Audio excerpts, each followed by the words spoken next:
Welcome back to the Discover podcast, where we view faith as a discovery journey with Jesus to help you become the person God created you to be. Hey, everybody. Welcome back to this week's episode of the Discover podcast. Today, I'm sitting down with a therapist, Ryan Worley, who's at New Life, and we're talking about all things adolescence, as he works a lot with students and teenagers as they are developing their own story. We just talk about a whole host of different things that parents and grandparents can be mindful of as they walk alongside their students in a way that hopefully points them to Jesus. So if you're in the throes of parenting, or if you're about to have your first kid and you're like, well, hey, where am I going with this? I think this episode will be really beneficial and helpful for you. And if you're a grandparent who's in the life of your grandkids, I think you'll take a lot away from this episode. So thanks for tuning in and enjoy. Hey, everybody. Welcome back to this week's episode of the Discover podcast. Really glad that you're here. You're probably noticing that our set is a little bit different. Our church has been overrun by VBS this week, and so some aspects of our set got co-opted for VBS, so we have just a little bit different setup today. But so glad that you're here. I'm sitting with Ryan Worley, who is a therapist from New Life Counseling Center, and through the first season of our podcast, we're calling it Storytellers. We initially started listening to stories from individuals in our congregation about their faith journey and their spiritual development. And over the last 5 or 6 weeks, we've been talking to therapists, counselors, spiritual directors, kind of saying, like, if somebody wants to see growth take place in their spiritual story, if they're at a point where they're stuck or they're unsure about what God might be doing next, we said, hey, it might be interesting to sit down and talk with people who help people along the way in their journey. And so you were connected to our church by somebody on staff, and just really glad that you're here. Yeah, appreciate being here. Thanks for having me. Yeah. So why don't you just give an introduction of yourself, tell us a little bit who you are, kind of like your trajectory of where you've been and how you ended up doing what you're doing today. Yeah. My name is Ryan Worley. I'm 44. I'm married, been married for 23 years. We have 4 kids, ranging from the oldest is 21 down to the youngest being 13. So our oldest just graduated college. Our youngest will be going into 8th grade. And so, we're on the tail end of raising kids and getting to that place of empty nesters, but still have, several 6 years left of middle school and high school. But getting closer. So that's my family. My background, I actually grew up in Colorado. I grew up in the southeastern corner of Colorado. So most of the time when you tell people I grew up in Colorado, they think mountains immediately, which is accurate. Colorado has beautiful mountains, but grew up out on the Great Plains, and so it's flat as can be. You can see as far as the eye can see, very kind of desolate in many ways, but a huge agricultural area. Both my parents grew up from ranching backgrounds. My mom in Nebraska grew up on a ranch, my dad in New Mexico, and they met at Colorado State University. And so they settled in the middle, basically. I think it's almost exactly the same distance to where my mom grew up to where my dad grew up, within maybe an hour or so. And so we grew up in Colorado. Grew up with that agricultural background, but early on, around my junior year of high school, I've always had a heart for just people. I've always just loved working with kids, even as a teenager. Loved helping out, and grew up as a Christian, and helped out in the nursery and stuff when they needed help with kids. And as I got older, and as I was a junior, I remember sitting in my counselor's office at school, looking through. They had the big, massive book back in the day before internet existed of, all the different universities and colleges in the United States, and then every single major and associate degree and graduate degree that they had. And I was going through it, and I remember hitting a college, some Christian college, that had a degree in youth ministry. And I thought, oh, interesting. I didn't know that you could go to school to study to be a youth minister. And so at that point, I really felt like the Lord was leading me into ministry, to working with people. And so as I went through my next 2 years of school, decided on Colorado Christian University, where they had a great youth ministry program. And while I was there, we had a missions emphasis week that opened my eyes to world evangelism. And at that point, I was still committed to my trajectory of youth ministry and some other commitments that I had to the school. And I continued down that path, but further and further down that path, I really felt like the Lord was leading me to move towards world evangelism. And so left Colorado Christian University, came out to Wisconsin to a Bible college at the time that was called New Tribes Bible Institute. It has now since changed its name. The organization has changed to Ethnos 360. But at that point, they had like basically a 4-year training program for their missionaries. And I was committed. I was at that point when I came out here, I was like, yeah, this is what I feel like the Lord wants me to do. And so pursued that, went through the 2 years of Bible college, then the 2 years after that, which prepare you for overseas church planning in tribal unreached people groups, and did all of that, went through the partnership development, which is basically fundraising, getting supporters that are going to support you while you're overseas. And then my family and I went to Mexico, where we served for 4 years, learning culture, learning language, helping tribal church planters in Mexico and northern Mexico plant churches amongst unreached tribal groups. But at the end of about 3.5 years, our time there, it just started to look different. That was when there was a height of violence in Mexico. That's when it was really, really bad in Mexico with the intercartel violence and stuff. And it wasn't because of that, but it started to prompt in us a desire to see and just to ask the question, does the Lord want us to do something else? Because what we were doing, short form, it naturally came to an end. The mission didn't really need anything further in that domain. And so we were like, well, let's explore options. Should we stay in Mexico? Should we go somewhere else? And we felt like the Lord was leading us back to the Bible college here in Wisconsin to serve on staff there. And so came back here in 2011. And then worked at the Bible college for 11 years. During that time, I got my master's in clinical mental health counseling because when I was at Colorado Christian, I was studying youth ministry with a minor in counseling. And my end goal was going to be to go into the graduate studies program, because at that time, Larry Crabb was the director of the program. And so my plan was to become, or at least get a degree in counseling at that time. So during our time at the Bible college, it felt like a full circle where, I went back and I studied at Grace College in Winona Lake, Indiana. It was an online degree, and got my degree in counseling. And then from there, as I was still working at the school, I took on a director of behavioral health at James Place, which is a branch off of Meadowbrook Church. And then through that, got connected to New Life Resources, and then just kind of slowly transitioned from missionary work to kind of full-time counseling. But what I usually tell everybody is that my heart has always been for meeting with people and helping them, move from where they're at to where God wants them to be. And it's taken many different forms. I've done a lot of youth ministry in my past, then missions work. Now it's, full-time counseling, but always kind of with that overarching narrative, if you want to say, of really wanting to meet people in their deepest areas of need and help them move forward in a healthy, God-honoring way. Yeah. I mean, that's really neat that you have such a diverse background of both education and experience as a missionary and then working at James Place, because if I got it right, the James Place job is a little bit more of a diverse sort of outreach to the community there, right? Yeah. Their original location there in downtown Waukesha, it really is kind of like a community hub where they're open to everybody. So, you get people from low incomes to people that are homeless coming through for a lot of different services.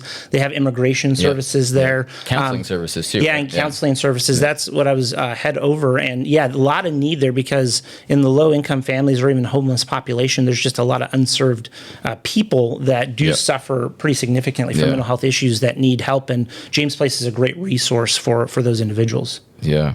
So I'm sorry. You're totally good. I'm not ignoring you. I'm looking at my phone. I'm pulling totally fine. I'm pulling up questions to ask you. So the connection for you, I've heard of you. This is my first time to get to meet you, but the connection of somebody saying, "Hey, we should have Ryan on the podcast," mentioned it in the context of working with adolescents and students, which would make sense given the call to youth ministry initially, or at least that initial intrigue. Yeah. So how much work do you do with adolescents in your current practice? Yeah, quite a bit. I don't know what the breakdown percentage-wise is, but it may be 50-50, where 50% of my population or clients that I have would be under the age of 18, or maybe even young adults, maybe 22 and below. And then the rest, I work with a lot of couples and just adults in general. Yeah. But I do a lot with adolescents, just because I love that population. I love Well, it's a love-hate relationship as a parent and as just a human with teenagers, right? They're beautifully frustrating at times, and so, but yeah, it's just fun demographic because they are in that process of forming their own identity and trying to figure out, who am I in this world and how do I interact with it? It's a privilege to be able to come alongside them and help them and their parents, figure that out for themselves. Yeah.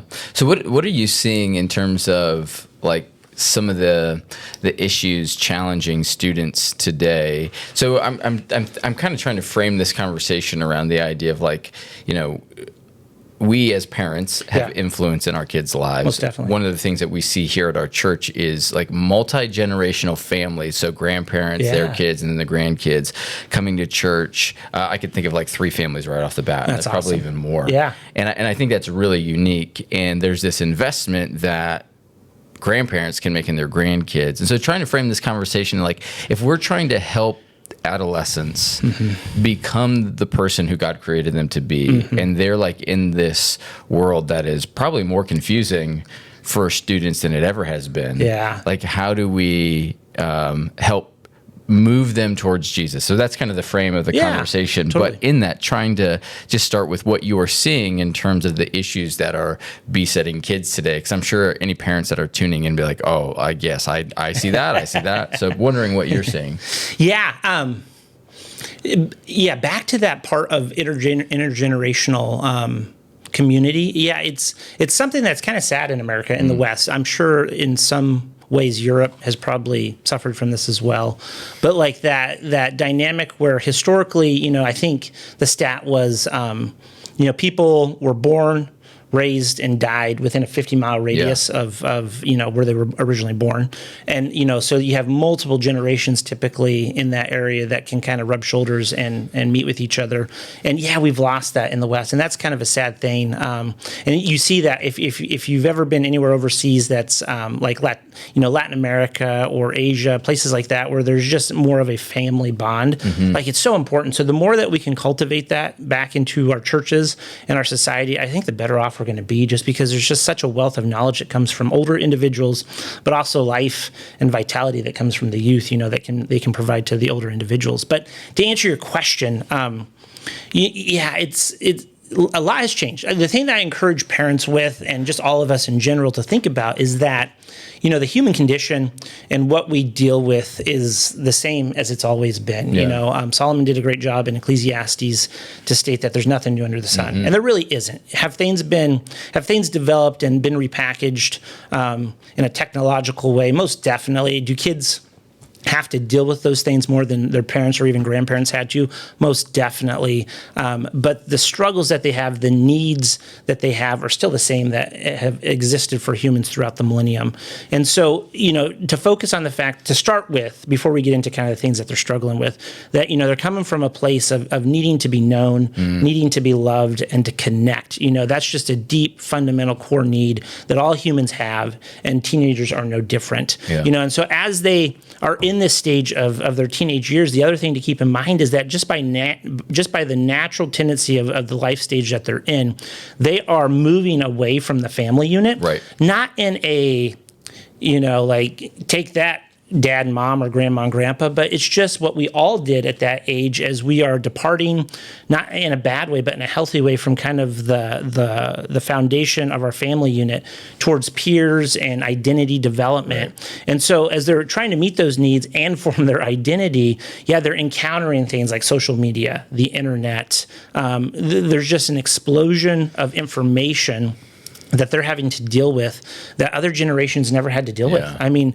if we were to sit here and open our phones, in the next 5 minutes, we could, scan social media, we could scan all the news agencies, and we'd have more information about what's going on in the world than our great-great-grandparents had in their entire life. Right. And so they're inundated with information. They're overwhelmed by just the extent to which that they have to almost feel like they have to engage with those platforms. So a feeling of overwhelmed, a feeling of being behind, because we live in a very curated society. And so when they're on social media, on Facebook, on TikTok, or whatever, more often than not, they are viewing the bits and pieces of life that content creator wants them to see. Right. And so that becomes the standard by which they think they need to live. Like, oh, everybody goes every weekend on a vacation to Hawaii and it's amazing. And Right. why doesn't our family do that? Or Totally. why, so there's Dubai, India is what my kids were saying this spring. Why don't we go to Dubai? I'm like, nobody goes to Dubai at the drop of a hat. Yeah, exactly. So, they're fighting against this tendency to see what is curated in front of them, but also figure out but how do I fit into this world? Right. Because obviously I'm a part of it, and obviously I have these needs, wants, and desires, and this looks like how these people are meeting those needs, wants, and desires, and so I want that, and it just creates a lot of anxiety. A lot of feeling left behind or feeling behind in some way. That even comes down to academically, sports, like everything becomes this kind of keeping up with the Joneses mentality. Totally. That they're fatigued, they're overwhelmed, they're just burnt out, and they just don't know how to hit the pause button. Yeah. They don't know how to rest, and so those things are often the things that you see them. Anxiety, depression, identity issues, fatigue, burnout. A feeling of lostness that you'll see that quite often with kids too. Just feel like they're floating through life because they just don't have any real good foundations to them. Do you think then there's been a rise of all that over the last 5 to 10 years, just in terms of seeing? I don't know how long you've specifically been working as a counselor and maybe had some consistency with students, but are you seeing a rise in all of that in young people? Yeah, there's definitely a correlation between, and I've been working with teens for about 2 decades worth of time, maybe not as a professional counselor, but in general. And there's definitely been a rise. There's been a lot of research, and there's a great book out right now, The Anxious Generation, that correlates a lot of the rise of the technology and specifically social media platforms with this increasing rise in anxiety and depression amongst the youth. Now, there are competing voices that say some of that research is biased in how it interprets it, and maybe social media isn't entirely at fault. And so, it's a give-take kind of relationship, but there's no doubt that there's been a rise. And some of that, I think, probably is aligned with the fact that there's just a greater awareness of mental health issues nowadays. Yeah. When I grew up, man alive, I honestly, I'm sure people talked about mental health, but as a middle school, high schooler in the mid to late 90s, I don't honestly ever remember anybody mentioning mental health. At least that comes to mind. And then definitely my parents' generation didn't talk about it, and definitely my parents' generation never touched that. So you just see this increase in the mental health rhetoric, probably in large part due to the social media platforms. So there's this combination of, social media creates these pressure mechanisms that are creating a lot of the issues that our teens are navigating, but it also could be a result of just there's greater awareness, so greater reporting, greater parents reaching out to have their kids, explore these topics when, historically 30, 40 years ago, you just deal with it. Pull yourself up by your bootstraps, basically. So I think it's both, but there's definitely been an increase, especially in the last, 20 years. Yeah. I mean, I think back to, we're right there age-wise with each other. And so in high school, nobody went to go see a counselor, right? And now it's 2 of our kids go to see a therapist, and all their friends have their therapist, and it's just which I think is a good thing because it's opening doors for conversation that students need to be having. For sure. Don't maybe feel safe having in other places. So exactly. Yeah. So what are some of the things what are both your concerns for this generation, but also some hopes that you see as you're doing the work you're doing with kids for kind of where they're headed? Yeah. Kids are resilient, and that's one thing that we need to keep in mind and there's several things, right? One of the beauties of being a Christian is just it's a higher understanding of a meta-narrative that exists, God's story weaved throughout the history of humankind. And so obviously, when we start with that, when we understand that God is at work and he is faithful to complete the work which he begins, there's a security and a safety or just basically a calmness that we can arrive at because of that.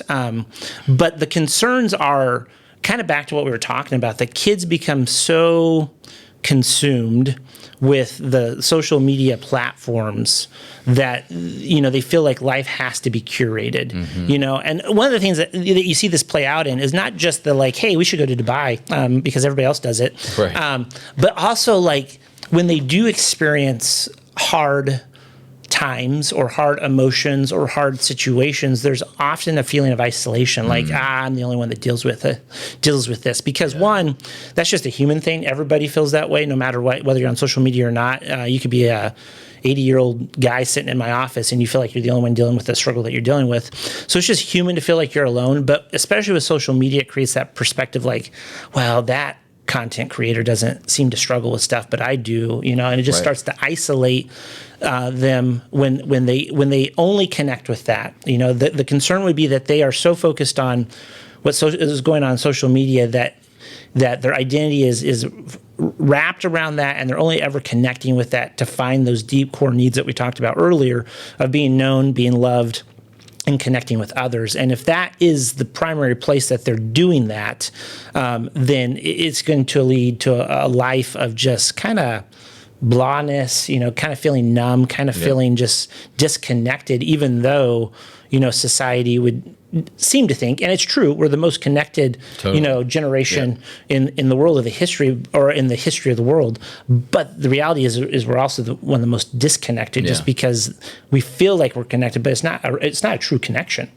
So if they can move past that idea, which is just normal for teenagers, that like, hey, social media, it's part of the landscape. It's absolutely incredible to me. Like we've had kids who are like, hey, can I get this social media app?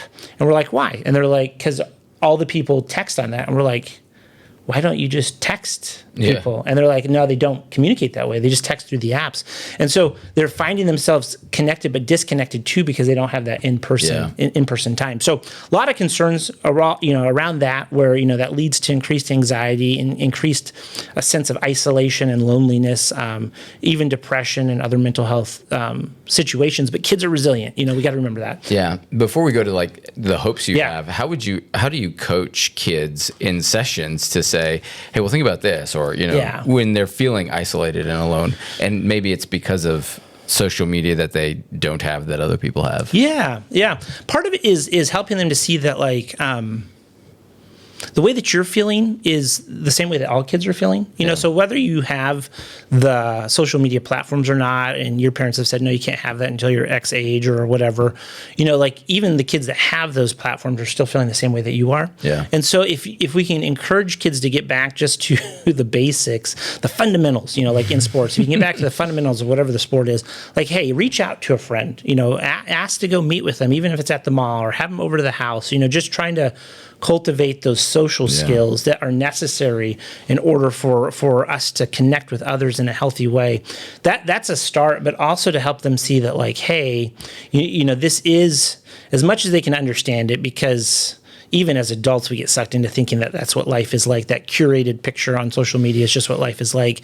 But help them to see like this is a fabricated world. Totally. Like there are elements of it that are true, and it doesn't make it all bad. But like it is curated, and so the more you can move out from the VR, from the virtual reality, into like real reality, is just going to be foundational for them. Because part of the struggle for the human, not just for teenagers but for everybody, is that ability to be grounded in the moment, to be present in our moment day by day. And the more they can learn to anchor themselves in the moment and take advocacy in their story, because that's another element of coaching to them, is that like, hey, there are a lot of things that you can't control. Like there just is. And that's true for us as parents, true for us as adults.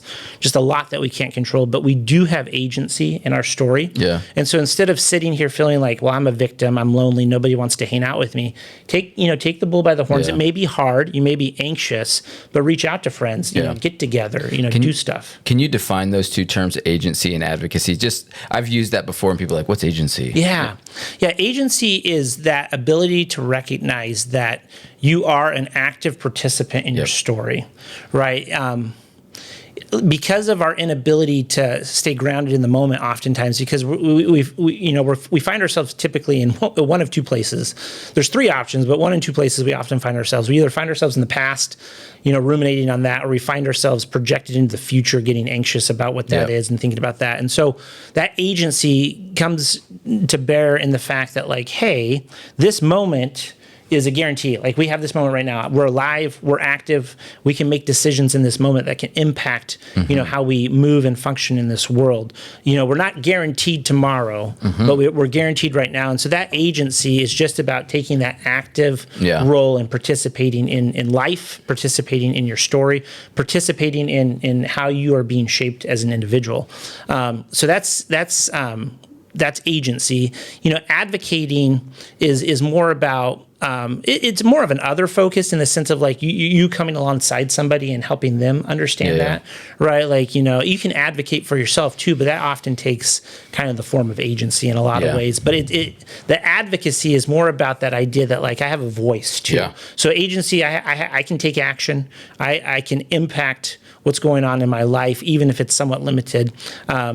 But I also have a voice, and that advocacy is where that really comes in. And I mean, that's where, kids have gotten to a place where they have become more vocal with a lot of stuff, which that's a great skill to have. But understanding that they can actively change their story through their agency, and they can advocate on their own behalf for their needs, wants, and desires is also an important thing. They have a voice, and they have action that they can follow through with. Yeah. So on that kind of, like, positive note, right, of, like, here's how you can empower students and empower your kids and adolescents. What are your hopes for this next generation? Yeah. And what you're seeing? Yeah, I think, with all the detriments that come with just the inundation of information that leads to just a feeling of anxiety, overwhelmness, being left behind, there's actually an empathy that can be that it kind of starts to grow, because you start to see a lot of different perspectives of people throughout the world. You start to understand that the world is a lot bigger than my little world. I mean, all of us are primarily ego driven, but, like, back in the day when you only existed in your 50-mile radius of where you were born, like, it was super easy to become just so focused on that little world. But with the advent of social media and just news agencies and things like that, the kids are starting to see a larger picture, albeit sometimes jarring because of what goes on in the world. But that leads to this empathy, this desire for justice, this desire to advocate on the behalf of others. Like, there is a lot of hope. Like, every generation, and generosity, I think there was a study done showing that it's either the current generation or the generation right behind the current one is one of the most generous generations, in recorded history. How they measure that, I'm not exactly sure, but like there is this ability for kids, even though they're going through all this stuff, to cultivate, if they're willing and if they take advocacy and agency in their own story, this heart of love and compassion mingled with truth that Scripture calls us to, right? Yeah. Like, when we look at the life of Jesus, we see an individual who was passionate about people despite their backgrounds and met them where they're at, but also spoke truth, and so the hope is like, we'll see a generation that is modeling those sorts of things, that empathy and compassion that can get lost in the midst of human experience. That's great. So I don't mean to put you on the spot. Yeah, you're good. With this question, and you may want to dodge it, which I totally understand. Thinking about social media, and like how you navigate that with your kids, are you finding a certain age that seems to be the right age to open that up for your kids? And again, you can dodge it if you're like, I don't want to be labeled as that. Hey, remember that guy Ryan on that podcast? Like, you're going to get all the blame for all the parents in one way or the other. Yeah, I mean, like Hyatt, I think in the book, Anxious Generation, I don't know if he talks about it in there, and I'm sure he probably does, but I think he has a standard for his kids of like maybe 18, if I remember correctly. But honestly, I think there is a spectrum to your kids. Like kids' brains are developing. Like, kids, everybody's brain doesn't really fully develop until around the age of 25, 26. And so as a teenager, there are definitely things that they struggle with. But that's a spectrum, right? Like there are some kids that are really, like their brains aren't fully developed, but maybe they are better with impulse control and just executive functioning sorts of stuff, back to other kids that just are not real great at that. Yeah. And so it really it's not a cop-out, but it is just true in the nature of parenting. Like it is a case-by-case situation. I think the longer you can hold off, and giving your kids the opportunity to hop on social media, the better off it's going to be. Yeah. But the research is still pretty young into how, how that kind of stuff is going to impact us. And it's probably still going to be, several decades down the road before we fully understand or can fully kind of see a clearer picture of what kind of impact it's having on us. So later is always going to be better, but as far as a hard deadline of like this age, like I think you're going to have to make that based on your kid. Yeah. Just because circumstances are different, situations are different, kids are different. But that's where, part of what I try to encourage parents with is, part of what's important at this stage is, as kids start to get, to that 10 to 12 year age, to the 10 to 12 age range, it's important for us to start focusing differently on how we parent, because up until that point, basically our parenting has looked very like drill sergeant. Yeah. Especially the first 5 years, you just are basically dictating to your kids within a certain range of what's going to happen. Even those next 5 years, 5 to 10 is still kind of like that. But as kids get to that place where they start to depart the family unit, what I encourage parents to think about is like, you can continue to maintain a posture of control. That's great. Kids are resilient. They're flexible. They'll kind of mold into whatever situation within reason that they're kind of in. But the reality is that there is a day coming when every child will turn 18, and according to the state, they are legally an adult. It does not matter what their situation in life is, they are at that point a legal adult. And there will come a point, even if they're not out of your house at 18, that they will most likely leave your house, and they will have the ability to engage in whatever they want. Yes. And so part of what you're trying to do in those teenage years is to provide a base of safety that kids can kind of, it's like a military in the sense of like, the troops, they're housed here, but they go out and do their missions and they come back. And so with kids, as it's reasonable, and this is where it gets into each different, each kid and what their ability is, you want to give over more and more responsibility to them to manage their life, because, and not just make decisions about their life, but to hold the consequences of those decisions too. So for example, if you are going to give your kid the ability to go to bed when they want, that's fine. But then you're also going to give them the ability to wake up, and you're not going to rescue them. Right. And so they can have they can make the decision if they want to go to bed at 2, well, then they need to make sure that they're up by 6:30 or whatever to go to school. And if they sleep through that, well, then they have to bear the consequences. And the more you can give them responsibility in these tasks of trying to be an adult and, be a part of society, the more opportunities they have to fail, because they're going to fail. And the more they can come back to base and be like, let's talk about this in a critical way. And that comes back to kind of the social media stuff. And it's not that you let kids engage in social media at 9, but like, the later you can hold it off is great, but the more you can give them like, hey, you're going to need to manage this at some point on your own. Right. So let's try to figure out what this looks like now. Yeah, it's interesting. So maybe it's because you were really on top of prepping for this conversation. That was one of the questions that I was going to ask next, is this idea of like giving your kids freedom to have responsibility, to make their own decisions, but also yet still maintaining some measure of control and guidance. Yeah. And I'm wondering if you could speak to that, within the realm of like faith and like faith development in kids, to kind of, in the last part of our conversation, move towards like, how do we nurture faith, even from the standpoint, like, do I make my kid go to church? Do I make my kid go to youth group versus give them freedom to develop and explore faith? And, working with a wide spectrum of people, you see people are just like, yeah, I'm doing this, but I'm giving my kid, even at 10 years old, the freedom to choose whatever they want of what they believe. And I get to wrestle and I get to struggle with that. So just trying to understand, how do we as parents who are trying to follow Jesus bring our kids into that without forcing it on them? Because you also see a lot of people it was just beat down on me and it was oppressive and I just ran the other way.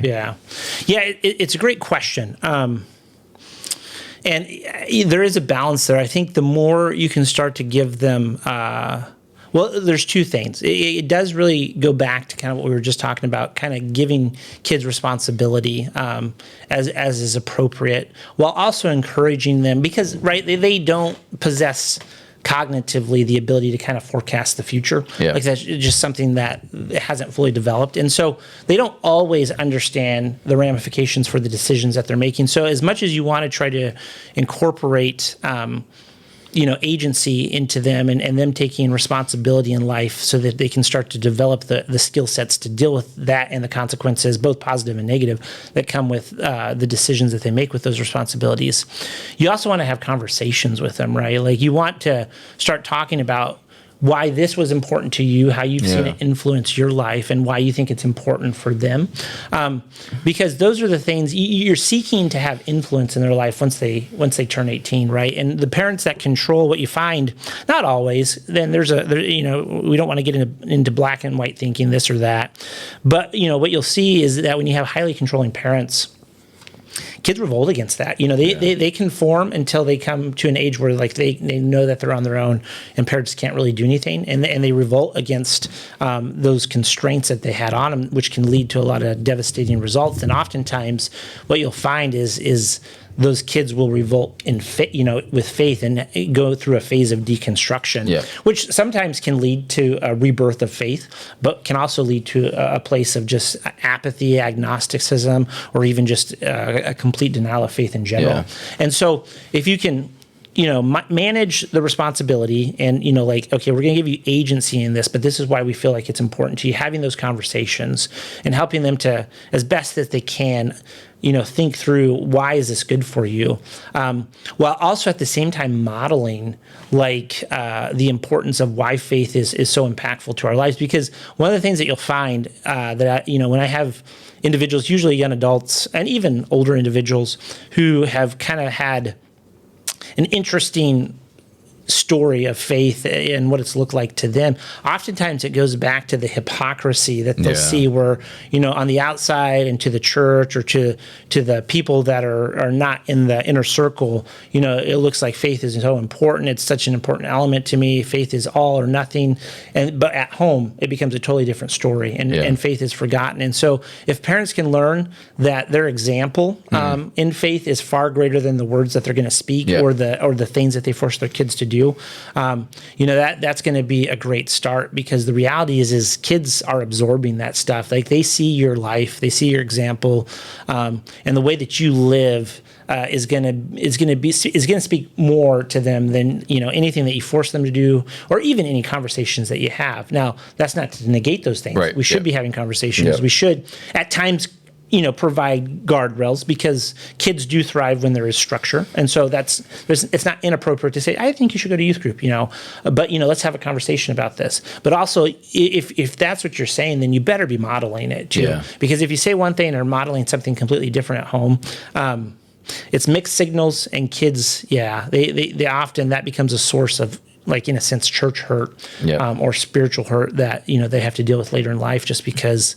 they saw the discrepancy between the two things. And I always think, and we see it a lot with just the long haul walk of people, because we'll see people who come into the doors of our church in their mid to late 20s, even early 30s, and you can tell they're trying to find their way back to faith. Yeah. Could be because they had a life change with getting married, a kid on the way or whatever.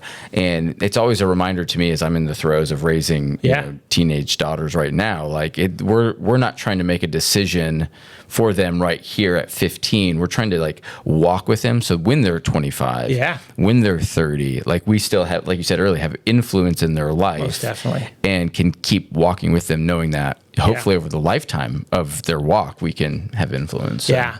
It's so important. I think we forget about that as parents. We're so kind of bent on the fact that we just got to get these kids launched in a sense that we forget that like you're not really fighting for the first 18 years. I mean, that is part of what, the responsibility that God has given to us is to steward kids well, but you're really fighting for 18 to 70, where the influence is going to be the biggest factor. Like, like them being able to come back to you when something happens in life and talk to you about it. And then you be able to share, like, even through a faith perspective of why these things are occurring, or this is how your faith has helped you navigate those kind of situations. Like, it is invaluable. Like, it's so important. And yet, we get so focused on like, they need to be this thing right now. Either because of our own egos, like we just think that, we want other people to see us as this perfect family, or for whatever reason. And if you can remember that, like, hey, the influence that I have on my kid when they, from 18 to 70 is going to be far greater than those first 18 years. I think I remember seeing or hearing, I think my daughter actually told me this stat. She was like, she'd heard that like 90% of the time that your kids will spend around you is 0 to 18.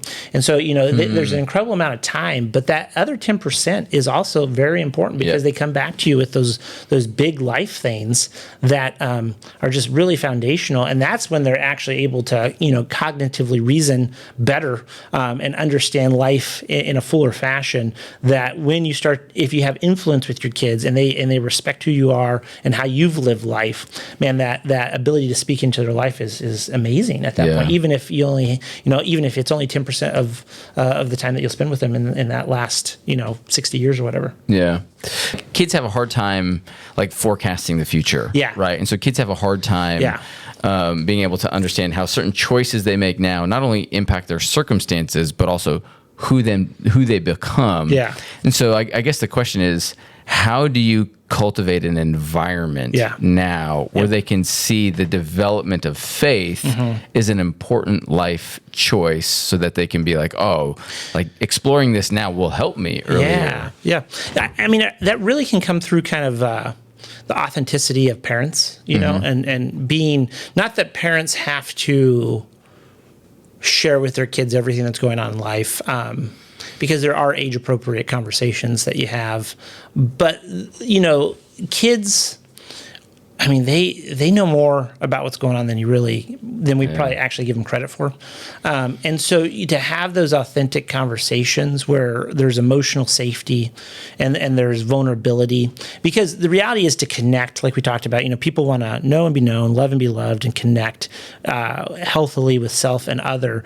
To connect with others demands vulnerability. And that vulnerability and authenticity comes and can be, in a sense, modeled through parents, right? And so the way that you build an environment, whether you're a parent, whether you're a grandparent, is just to be kind of, be raw and honest as kids go through things, because we were kids, like we remember what it was like, even if we don't remember it well, to help them see like, hey, I remember when I had to struggle with that, and that's how it kind of worked its way out in my life, or these are the decisions that I made that I wish I would not have made because it impacted me this way, or I wish I would have been thinking about these sorts of things as I grew up because it would have helped me become a more functioning adult, or would have had a greater perspective or purpose in life. And so the more that parents and grandparents and even aunts and uncles can just have just be authentic and real and vulnerable with teenagers in their life, the greater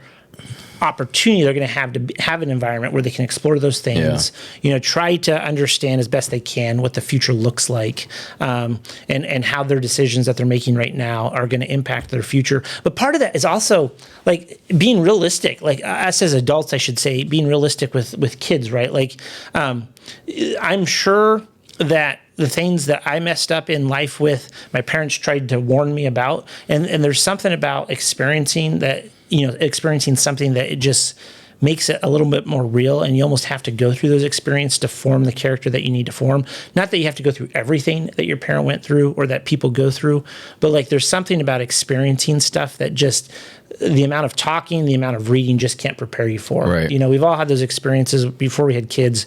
You read all the, you know, before you have a baby books, and it just doesn't prepare you for the real experience of it. Right. You know, so yes, be vulnerable, be open, you know, talk about your own kind of struggles and how you've been shaped, and how when you were a teenager, the things that you wish you would have done or wish you wouldn't have done, or the things you wish you would have thought of, or the things that, you know, you shouldn't have been concerned about, and be just super vulnerable in that area. But also understand too that kids are going to hear all that, and they're going to have those conversations, but it doesn't mean that they're going to make the decisions that you want them to make. Yeah. You know, they're still going to fail. They're still going to have to learn from their mistakes as well.